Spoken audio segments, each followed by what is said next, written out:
one of the representatives that are here at the meeting from Atlanta, which is the up-and-coming Vascular Anomalies Center in the South. Thank you.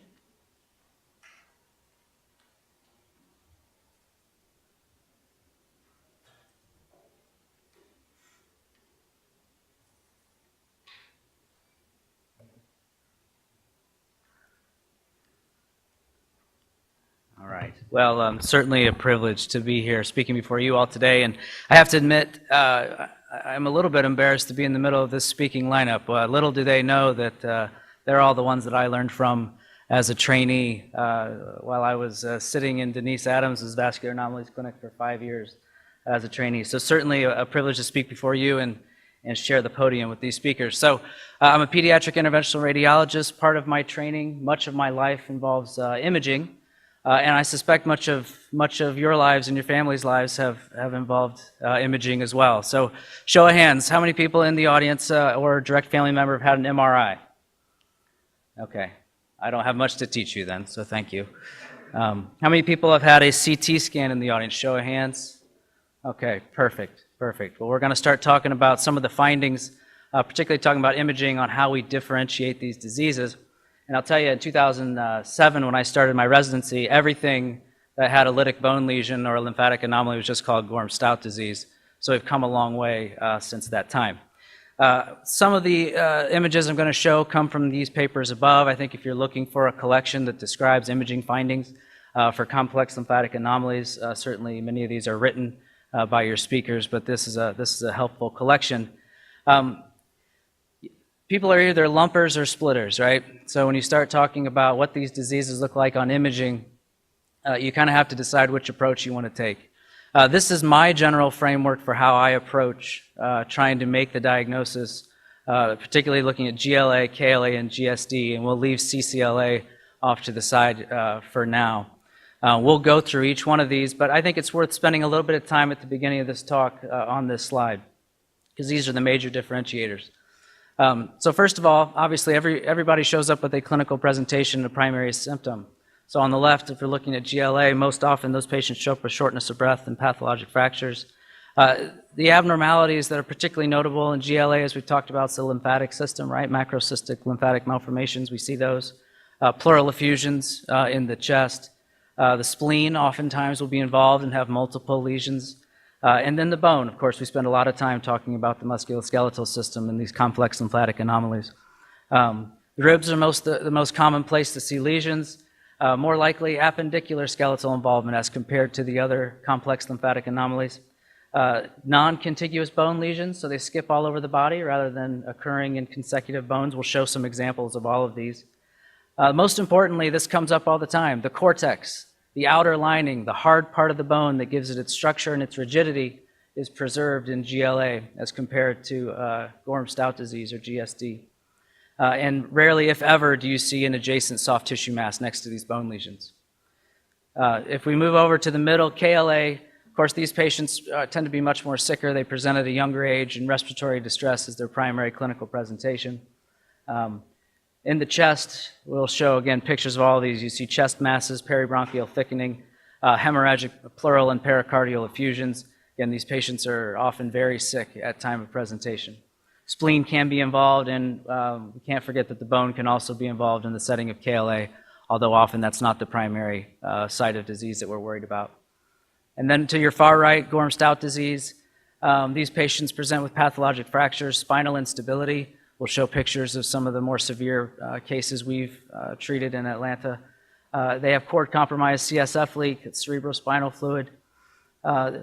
This primarily affects bone, right? So this is vanishing bone disease. So that cortex that I talked about, that hard, rigid outer core of the bone gets eaten and dissolves, leading to some of the clinical presentations that I discussed above.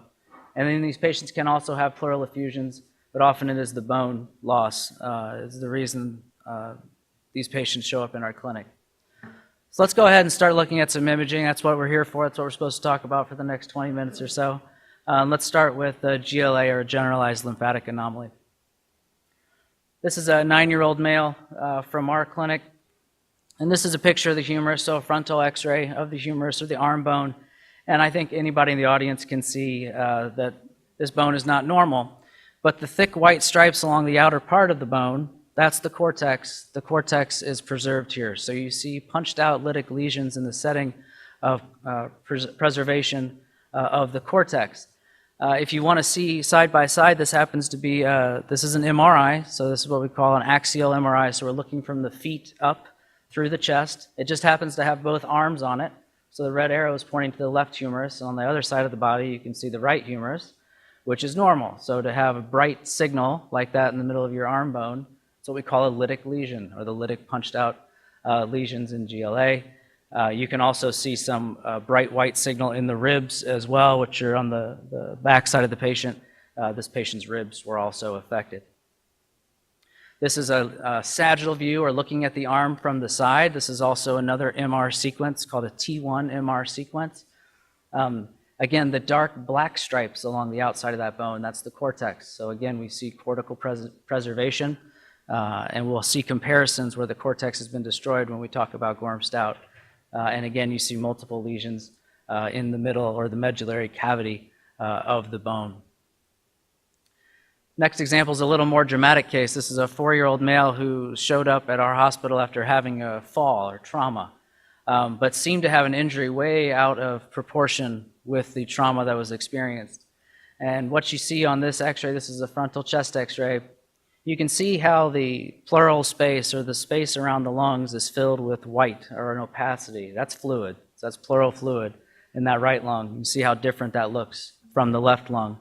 And the ribs are broken on the right side. Actually, our diagnostic radiologist in our clinic was on service that day. Sarah Mia is her name. Sarah's a tremendous radiologist, has a heck of an eye, and actually suggested the presence of generalized lymphatic anomaly based on the chest x-ray alone, rather than some of the more common things we see in the settings of broken ribs in pediatric trauma. This patient went on to get a CT scan. Again, this is an axial CT scan through the chest. Again, we're looking from the feet up. You can see the fluid in the chest, and then look at the ribs on the right-hand side as they go by. You're going to see a number of fractures, as well as punched out lytic lesions, and we can watch this go through one more time. But again, punched out lytic lesions in multiple ribs in the setting of pathologic fractures and pleural effusions. Again, these are all findings that are consistent with generalized lymphatic anomaly. Now, very difficult to make the diagnosis just with a single CT scan, right? So what I often say is that imaging is a conversation starter about complex lymphatic anomalies. There's so much overlap between these three. Certainly, we couldn't guarantee a diagnosis based on this alone. This patient went on to get additional imaging. This patient's had a number of MRIs since that time. This is just an additional MRI showing a lesion in the vertebral body, which is the middle red arrow, as well as in multiple ribs along the right side of his body, with preservation of the cortex, again, in the setting of pleural effusions. This is consistent with GLA. Turn our attention now to KLA, again, caposiform lymphangiomatosis, much less common, much more severe form of GLA. Actually, at ISSVA 2018, KLA was sort of formally subclassified under GLA. I'm going to show you a series of pictures from the literature. KLA is very rare. I don't think any of us have lots of cases of KLA at our institutions, but by showing you pictures from the literature from multiple institutions, I think you'll get a feel for what this looks like on imaging. So at the top, you have a contrast-enhanced CT, and on the bottom, you have a T2 MRI through the chest, and you can see there's just too much there. So the top image, you can see a mass surrounding the enhanced vessels. On the bottom, on the T2 MRI, you see all this strandy, finger-like increased signal areas following along the airways. It's an infiltrative mediastinal mass that should not be there. This is a very common appearance for KLA. This is from a different paper, okay? Different paper, but you're starting to get see a trend. Again, too much tissue in the mediastinum, and then finger-like spreading of abnormal T2 signal on the far left here in this MRI sequence. And then actually on the far right, the dotted circle is around areas that are hemosiderin, or blood products. So this is bloody pericardial effusion, which in KLA, we do see blood often in the pericardial and pleural effusion. So another differentiator, which is not commonly seen with GLA or GSD. Here's an additional paper with an additional image. You're starting to see the trend here. And again, these patients don't just have mediastinal masses, but they often present with respiratory distress. So the first place that gets imaged in the body clinically is the chest. And so again, it's a conversation starter. When you start seeing things like this in the appropriate setting, we have to be thinking about things like KLA. Lest we forget that KLA also does affect the bones, about 50 to 60% of cases. Tends to have cortical preservation, so the images look similar to GLA in that sense, but again, rarely is the bone loss the presenting symptom in these patients. If we are ever in doubt about what the imaging diagnosis is, I think there's help coming that doesn't involve imaging, so it is worth a quick mention here. Tim LaCroix at Cincinnati, as well as Denise Adams, who's now at Boston, published their work on blood markers for KLA and found that there are some things in the blood that can detect the accuracy of diagnosis as compared to GLA. Not to get into the fancy charts, I'm not smart enough to understand how to read these, but the red arrow basically is pointing to angiopoietin 2, which is elevated in KLA as compared to GLA. The chart on the right shows the change in the abnormal elevation of angiopoietin 2 as these patients are treated over time with sirolimus. So potentially another differentiator to add to imaging for appropriate diagnosis and then subsequent treatment of this very severe illness. Moving to the far right now, we'll talk about Gorham-Stout disease. This is the one that's, I think, been the more known entity perhaps for a long time, although people were probably incorrectly diagnosed for years because we called everything Gorham-Stout. We'll take a look at some of the imaging features of this disease as well. This is a 3-year-old female from our clinic whose mother noted that she had a dent on her head despite never having trauma. And what you see is a rotational 3D reconstructed view of a skull CT. And I think everybody can see the dent in her head at the time of presentation. This was her initial presentation to our hospital in Atlanta. Now what you'll see, these are what we call sagittal CTs. Okay, so looking from the side of a CT through her head as well as a CT through her cervical spine. And particularly watch the CT of her head as it goes through. You're going to see areas where the bone is not contiguous in her skull, which of course is the lytic punched out lesions with cortical destruction associated with Gorham-Stout disease. Gorham-Stout particularly affects the cranium and the cervical spine very commonly. You're going to see a few cases here to try and drive that point home. You'll also see on the sagittal of this cervical spine, we start to see cortical destruction at a very early age of her skull base. Okay, the skull base is this back part of your skull that kind of holds up the base of your brain. Okay, so we're starting to see that erosion at a very early age. This is an MRI of the same patient of her entire spine. Every vertebral body that you see here, looking at it from the side, that is white or bright, is abnormal. So you see a number of contiguous vertebral body lesions. And if you look up at the very, very top, you can see that bright signal up by the letter H at the very top. That is a soft tissue mass next to the cortical destruction at this patient's skull base. That patient, unfortunately, did end up dying from the disease as she was not able to be treated with the available treatments that were available because of side effects. So again, a very serious disease, as the people in this audience know. This is another patient with Gorham-Stout disease. This is how she presented at the age of 5 with neck pain. And again, looking at a sagittal CT of the cervical spine, watch as it goes by. You'll see that spine is supposed to be straight, but it's got a little curve to it. So you can imagine how her spinal cord must have felt, because the spinal cord's traveling right down between that spine that is now curvy. This was her initial presentation. I think the x-ray shows it really nicely. Let's see if this one's the pointer. You see this vertebral body, this third vertebral body is just sticking out too far, and there's really no back part to it. If you look at a normal vertebral body here, these are called the posterior elements. That third vertebral body just either doesn't have them or it's been destroyed. So that's cortical bone loss in the setting of Gorham-Stout disease.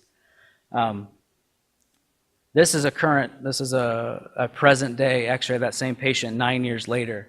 And obviously you can see the patients had a lot of surgery. These are all attempts to stabilize that cervical spine because this is a totally unstable cervical spine. So anything from a car accident or a bad fall or anything, the patient could be paralyzed. But you can see areas where the bone is completely dissolved and lost from cortical destruction. A couple of additional images I'll show you from the literature just to show the severity, how severe the bone loss can be in these patients. On your left, that's an x-ray of a femur or the leg bone, and then 13 years later you can see that that femur has been almost completely dissolved from the disease. This image is an additional sagittal imaging of the cervical spine in another patient from the literature with Gorham-Stout disease to reemphasize the point that oftentimes we see soft tissue masses adjacent to these bony lesions. So all of the bright area that you see in front of and behind the spinal cord, that is abnormal and a very common finding in Gorham-Stout disease and can help be a differentiator with generalized lymphatic anomaly. Making the diagnosis isn't always easy. So we are, as has been mentioned, we're a relatively young clinic in Atlanta. Not sure why it took us so long to get our act together, but we're happy to be there. When we started our clinic in 2015, we inherited all the patients basically throughout the state of Georgia and much of the Southeast that had this particular diagnosis and realized we needed to go ahead and take a look back and see if the diagnosis was accurate. So at that point when we started, my partner Andy Gill presented this at ISSVA this last year. We actually found that 25% of our cohort was incorrectly diagnosed with Gorham-Stout disease. Not a huge number. In fact, I thought it might be more than that, but something important for physicians throughout the community. The appropriate terminology and differentiation between this disease has not infiltrated the general medical community. I think we all know that with confidence, but there were 3 patients that we had to reclassify, which is important from a prognosis standpoint. These diseases do not have the same prognosis, and this is an example of one of those patients that was diagnosed with Gorham-Stout that was reclassified. So upon looking a little closer at imaging, we were able to see that the bony lesions did have preservation of the cortex. The patient had macrocystic lymphatic malformations and had splenic lesions. So all of these imaging findings point us towards GLA as opposed to Gorham-Stout. So I think for places that want to start a clinic or places that don't have a clinic, I do think it's important for folks with these diseases or diagnoses to always be reevaluated to see if they might be classified differently. So with that, I do have to pose the question, is there a better imaging test? And Max is going to speak to us after the break about MR lymphangiography, but I'd be remiss if I didn't mention it at all in a talk about imaging and diagnosing complex lymphatic anomalies. And without shame, I'll tell you, we have copied our technique directly after Max. So if the images aren't pretty, Max, that's your fault. So I'm not going to get into the details because Max will provide all of it for you. This might be the world's only normal MR lymphangiogram. Okay, so what you see on the left is a movie of we've injected gadolinium in the left groin, and it's traveling up a normal appearing thoracic duct. This is actually the very first one that we did. This child had plastic bronchitis, and so which is not a complex lymphatic anomaly, but I show it to you so you can see what a normal is, because we just happen to get a normal, and I don't think many of us have normal MR lymphangiograms out there, although Max, I'm sure you probably do. And I show this to you because these are two babies in our NICU right now in Atlanta that we've diagnosed in the last month and a half with generalized lymphatic anomaly. And on the left, you can see this is a live image of injection of contrast, going nowhere close to where it's supposed to go, in a baby with bilateral pleural effusions. And then on the right, you see an additional MR lymphangiogram with dilated abnormal lymphatics with lymph fluid dumping into the right pleural space. Both these babies were incredibly sick. These are babies that, at least at our institution a few years ago, would have died from their disease. And so the MR lymphangiography has now opened the doors to us being able to make this diagnosis in a whole new patient cohort. On sirolimus, both these babies now are vastly improved. One's very close to discharge and the other is well on his way. So being able to make the diagnosis in 1.4 kilogram neonates is going to change the face of this conference, hopefully, for years to come. So with that, I'll leave you with this slide one more time. This is my framework. It's not gospel. It's the only way I can keep all of this straight, but I find it to be a helpful way to keep the imaging findings of these diseases in mind. Thank you all very much for your time.